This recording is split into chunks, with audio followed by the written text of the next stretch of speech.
Hello, friends. There's someone behind me.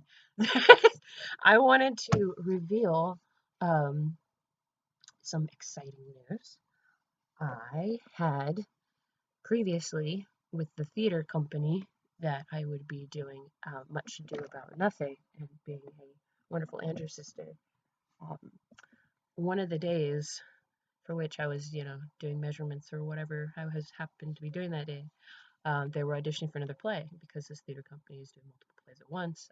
They do children's plays as well, which is totally cool. Um, and so they asked me to audition because I was already there. Sure. And of course, you got a part. Not of course, because that's super, like, you hope. But yeah, sometimes for me, I feel like at least if I don't think about it a lot, um, when it comes to just cold readings, I just do what I feel like. If I feel like a character speaks to you, I feel like when it comes together the way it's supposed to. Obviously, for the role for Much to Do, I did a lot more prep, as you saw in my videos. I was rehearsing and learning the music, um, and depending on the role, like even if there wasn't any music, I would probably, approach it differently. If I actually wanted to role in a play, for example. This one it was just for fun. So it was very much cold, cold, cold with a capital C and a K. And yeah. So the play is Cinderella and the Substitute Fairy Godmother. So I'm going to do a cold reading for a scene. The scene is the beginning of the play. And I play a fairy godmother. I play the dispatcher for the fairy godmothers. I'm Hortense. So I set the tone because I don't show up the rest of the play after the beginning for a while.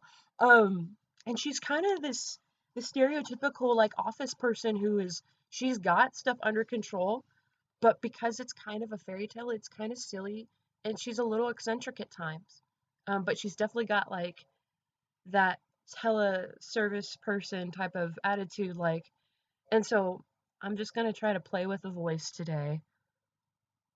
I'm trying to go for pixie high pitched because this first part is just me answering a phone call. And so I want to kind of take the audience right into that space because throughout it, well, you'll hear they drop a lot of references to fairy tales. And I think to really, get them in that, you're going to have to find some voice. So I'm going to try one out. We'll see how it goes. Okay. Let's see. I'm going to use my phone so I can be in the scene. Bring, bring, bring. 1, 2, 3, up. Hello, Fairy Godmother headquarters. This is Hortense speaking. How may I help you? I see. Okay. You were turned into a frog. Now, was this done by a witch, a wizard, or a sorcerer? Okay, I see. Okay. Then your name is Eric. Good. Now, Eric, are you a king, a prince, or a knight who doesn't a knight or a peasant boy who's secretly the king but doesn't know it? Yes, a peasant boy who doesn't know he's the king. Okay, then. What can we do for you today?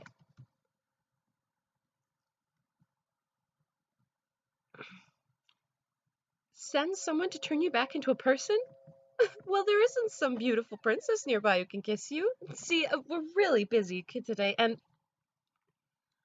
okay, Eric, I'm gonna put you on hold for just 1 second. Hey, boss! I don't know. That's it. So,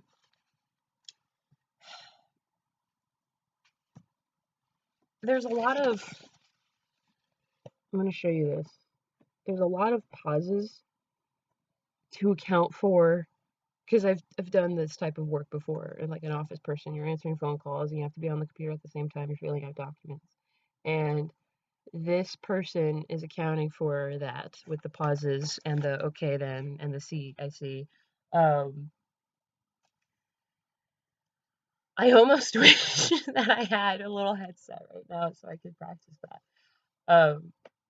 And I was kind of trying to do that as well, um, with putting the phone up here. Um, but that is my character in a nutshell. She goes on to say, um, we got a call for a fairy godmother from a future king who's been turned into a frog. And so she's very matter of fact. And then she goes into her next line, though, which is, why would a beautiful princess kiss a slimy frog? It just doesn't make any sense. Like, she's very. So she's got the different layers to her personality, and they've introduced that just in this one scene. And so the boss, fairy godmother, she goes in and she's asking, well, who do we got? And a substitute fairy godmother, and there's this stigma around substitutes, and I've been a substitute para for many years, and so I understand that, everybody's like, oh, great, the substitute. She doesn't know what the heck she's doing. Nothing's gonna go right.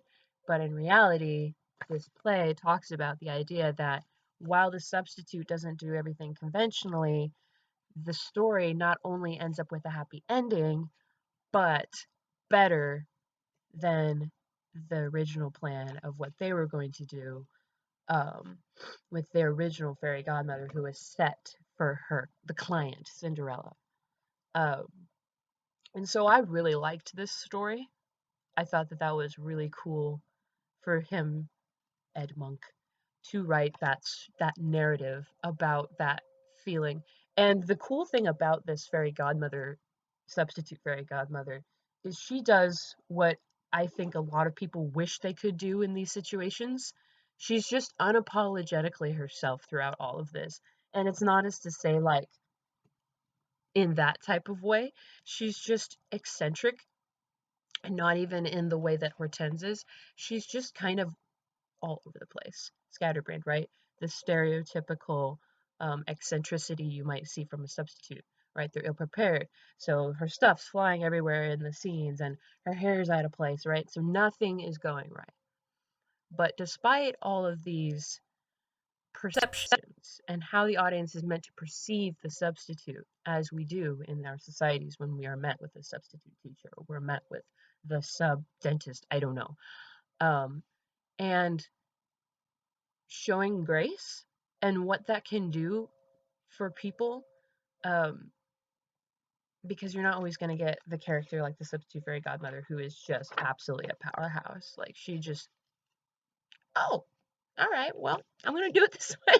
She's just very free thinking, and she does not let any of the criticisms get her down. And so that is the Cinderella and the substitute fairy godmother. I am very excited to be in it. So yeah. I don't think I liked the voice I used. It was just kind of out of nowhere. A combination of many references in my head, I'm sure, but I will be working on that.